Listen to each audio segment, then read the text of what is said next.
네 번째 강의에서 프로그램 실행 방법을 다뤘습니다. 여기서는 패키지와 임포트에 대해서 알아보겠습니다. 패키지는 클래스나 함수, 변수 등을 논리 단위로 묶는 건데요. 예를 들면 사과 박스 안에 여러 가지 물건들을 담는 것과 패키지는 비슷한 개념입니다. 패키지는 파일 맨 앞에 키워드 패키지를 사용해서 선언하고요. 패키지를 선언하지 않으면 디폴트 패키지에 속합니다. 그리고 패키지는 나중에 예제를 보면 알 수 있겠지만 디렉토리 구조와 패키지 구조를 일치시키는 것이 좋습니다. 패키지를 선언한 다음에 임포트 문이 등장합니다. 다른 패키지의 클래스나 함수를 사용하고 싶을 때 임포트 문이 필요합니다.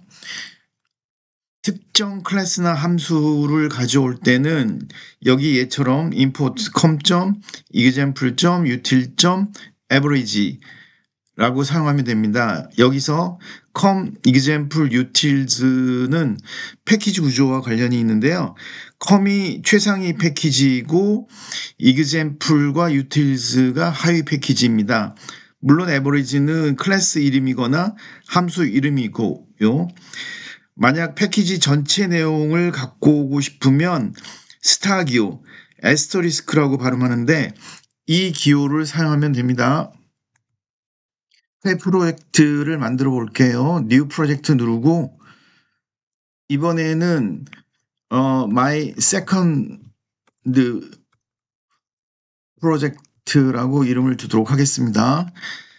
그리고 앞에서는 add sample code가 체크되어 있는데 이 체크를 없앨 겁니다. create 버튼을 눌러 프로젝트를 생성하겠습니다.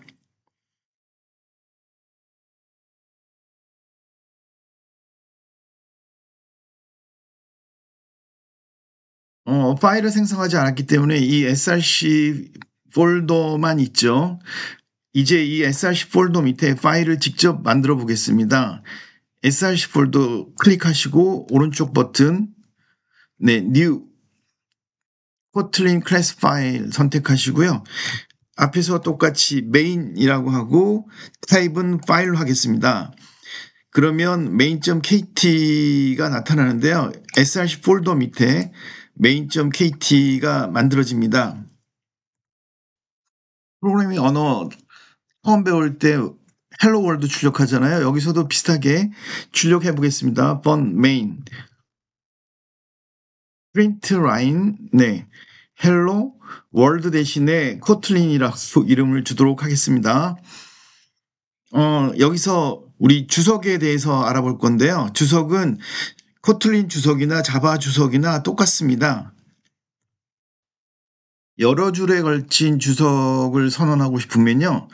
슬래시 스타, 스타 슬래시. 여기 스타는 없애도 되는 거고요.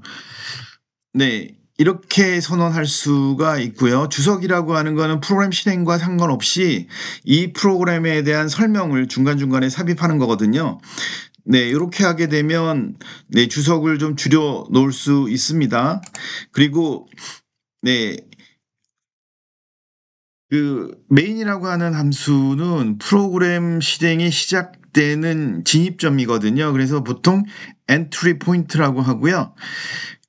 함수형 프로그래밍에서 메인 함수는 꼭 필요하죠. 여기서부터 프로그램 실행이 시작되기 때문에. 그리고 이렇게 슬래시 두 개를 사용하게 되면 이 시점부터 그 줄의 끝까지를 주석으로 인지합니다. for는 키워드거든요. for는 함수를 선언하는 키워드입니다. 네, 함수를 추가적으로 정의해 볼게요. for show message 형식 인자를 선언할 때는 이름 그리고 타입 순서가 약간 다르죠? 그리고 print line 이 전달받은 파라미터를 출력하면 되겠고요. 그러면 print line에서는 show message를 호출하면 되겠습니다. 실행 결과를 확인해 볼게요. 헬로 코틀린 출력된 거를 볼 수가 있고요. 코틀린은 앞서 말씀드린 것처럼 다중 패러다임 언어이기 때문에 네, 같은 파일 안에 클래스도 정의할 수가 있습니다. 네, 여기 클래스를 하나 추가하도록 하겠습니다. 자, 그럼 클래스 person이 있고 메인 show message가 있고요. 벨 킴 해갖고 person 클래스의 인스턴스를 생성하고 print name 네, 여기 name이라고 하는 프로퍼티에 네, 이름을 할당하면 되겠습니다. 이와 같이 이제 우리가 프로그램을 작성을 할 수가 있는데 이제 패키지라고 하는 거에 대해서 알아볼게요. 지금 우리가 패키지를 선언하지 않았기 때문에 디폴트 패키지이거든요. 여기에 이제 우리 src 폴더 오른쪽 버튼을 누르면 new 패키지가 있죠. 그래서 my package라는 새로운 패키지를 하나 선언하겠습니다. 지금 main.kt는 패키지가 선언되어 있지 않지만 요 놈을 my 패키지 밑으로 쏙 집어넣으면 이와 같이 팝업 창이 나타나요. 이거를 my 패키지라고 하는 곳에 main.kt를 옮길 것이냐, 네, refactor라고 하는 건 그렇게 하겠다는 뜻이거든요. 그렇게 하게 되면, 자, 여기, 네, 이 앞에 패키지라고 하는 이름이 붙었죠. 이 my 패키지 밑에 main.kt가 이제 들어가 있기 때문에 이 my 패키지라는 꾸러미 안에 main.kt가 포함이 된 겁니다. 네, 이 주석은 삭제하도록 하겠습니다. 이번에는 우리 이제 또 다른 패키지를 만들 거예요. my 패키지 밑에 오른쪽 버튼 눌러서 네, 패키지라고 하고요. 이번에는 my class라고 할게요. my class라고 하고 이 my class에 오른쪽 버튼 눌러서 new 네, 코틀린 클래스 파일 해서 person 네, 요거는 클래스로 타입을 지정하면 되겠고요. 우리 main.kt에서 정의했던 이 클래스 파일을 컨트롤 X 하고 이 갖다 붙이겠습니다. 컨트롤 V 하겠습니다. 그러면 이 person.kt라고 하는 파일은 my 패키지 밑에 my class 네, 그래서 이 점점 구조는 가장 왼쪽에 있는 게 상위 패키지이고요. 아래로 내려갈수록 하위 패키지라는 뜻입니다. 그렇다면 main.kt를 가봐야죠. main.kt에는 지금 person에 대해서 에러 표시가 나와 있습니다. 다른 파일, 다른 패키지에서 선언돼 있어 갖고 찾을 수가 없다는 겁니다. 여기 unreserved reference라는 표현이 이제 앞으로 자주 만나게 될 텐데 찾을 수가 없다는 거예요.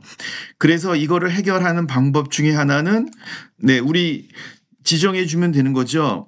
my 패키지 밑에 my class에 있는 겁니다. 라고 선언을 해주면 돼요. 네, 이렇게 선언하면서 다른 패키지에 선언되어 있는 걸 가져다 쓸 수가 있는데 매번 이렇게 쓰면 귀찮잖아요. 그래서 네, 이거를 이렇게 쓰지 않고 우리가 import 앞에서 쓴 것처럼 my 패키지 밑에 my class 우리 person이라고 하는 클래스가 거기 정의되어 있기 때문에 이렇게 가져오면 되는데 이렇게 타이핑하는 게 또 귀찮잖아요. 그러니까 네, delete를 누르고요. 우리 설정에서 네, 세팅에서 에디터의 제너럴의 오토 임포트에 보시면 조금만 밑으로 내려가면 코틀린의 add unambiguous imports on the fly on the fly라고 하는 건 작업 도중에 에디팅 도중에 모호한 임포트 문이 있으면 내가 추가시켜 줄게 라는 옵션을 체크해 주면 되겠습니다. apply OK를 누르면요. 네, 지가 알아서 임포트 문을 넣어 주죠. 네, 그래서 여러분들이 이제 본격적으로 코틀린 코딩을 할 때는 지금처럼 네, 설정을 하시는 게 네, 설정에서 에디터 제너럴 오토 임포트에서 쭉 내려가 갖고 add unambiguous imports on the fly를 선택하시는 게 필요합니다. 자, 이번에 이 show message라고 하는 거는 또 다른 util에 집어넣을게요. my package 오른쪽 버튼 누르고 네, 패키지에 이번에는 My Utils라고 하는 패키지를 만들고요. 거기에 네, 아까처럼 utils라고 하는 파일을 만들도록 하겠습니다. 자, main.kt에 있던 이 show 메시지를 컨트롤 X로 가져와서 네, 여기다가 집어넣으면 이제 이 main.kt에 이 show 메시지라고 하는 것들을 자동으로 임포트를 해주게 되겠죠. 그래서 일반적인 코틀린 프로그램은 패키지, 그 다음에 임포트 문이 있고 함수나 클래스 파일들이 오는 그런 구조를 갖게 됩니다. 자, 그렇다면 이처럼 우리가 만든 것만 이렇게 가져다 쓸 수 있느냐? 그렇지 않고요. 이 external library에 정의된 것도 우리가 가져다 쓸 수 있습니다. 예를 들면 println 원주율을 한번 출력을 해볼게요. 파이가 뭐죠? 3.14269. 자, 이거는 어디에 선언되어 있는가? 자동으로 임포트 해주는데 임포트를 못 해주죠. 이렇게 빨간 게 표시가 되는 거는 에러 표시고요. 이럴 때는 Alt 엔터 키를 누릅니다. 여기 임포트가 나타나죠? 왜 자동으로 임포트를 못 해줬느냐? 임포트할 대상이 너무 많으니까 지정해달라는 겁니다. 그러면 우리는 특별한 일이 아니면 kotlin.mess, 즉 kotlin 자바 런타임에 있는 거를 우선적으로 적용하면 되겠습니다. 그러면 이와 같은 상수뿐만 아니고 당연히 함수가 있겠죠. 절대값 마이너스 12.3. 네, 이것도 Alt 엔터 키 누르면 네, kotlin.mess 이렇게 지정하면 네, 절대치니까 부호를 제외한 이 값만을 출력을 하겠죠. 자, 앞에서 이와 같이 특정 클래스나 함수나 상수를 가져오는 대신에 제가 asterisk 스타 기호를 쓸 수 있다고 그랬죠. 네. 그래서 이 스타 기호를 하면 이 메스에 있는 모든 라이브러리 함수 등을 우리가 가져올 수 있게 되는 겁니다.